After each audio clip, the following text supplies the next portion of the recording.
Absolver. If you've got an hour to play a game and you pick up Absolver, there's a lot thrown at you.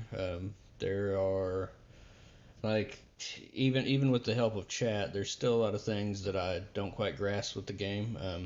It looks like there's an equipment system that has a good amount. I don't know how much resistances and all that play into things because there were like cut resistance, blunt resistance, things of that nature. Different types of weapons. Some of the weapons, like the fists I got, said it took some kind of shards.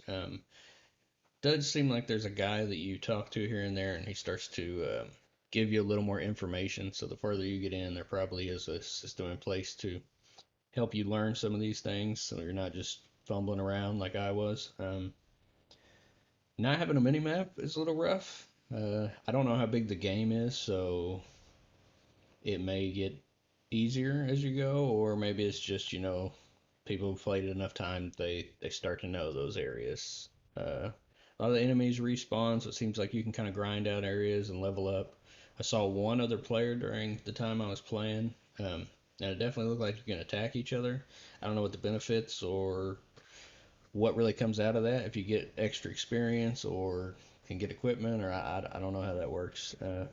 But the actual gameplay was pretty fun. You got like a primary attack and an alternate attack, and your alternate attack seems like it can, even some of the other attacks can put you into a different stance. So you really have a lot of customization in making your fighting style and going from one style to another, swapping through and trying to make your own way to play the game, I guess.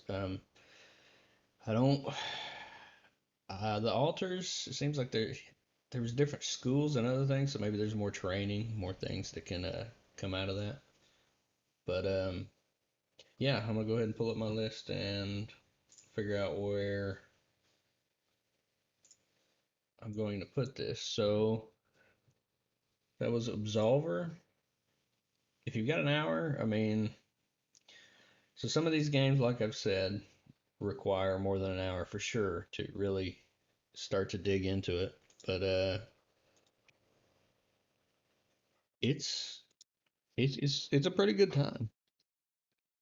Um, I feel like in hour increments, you could definitely make some progress in this game, and definitely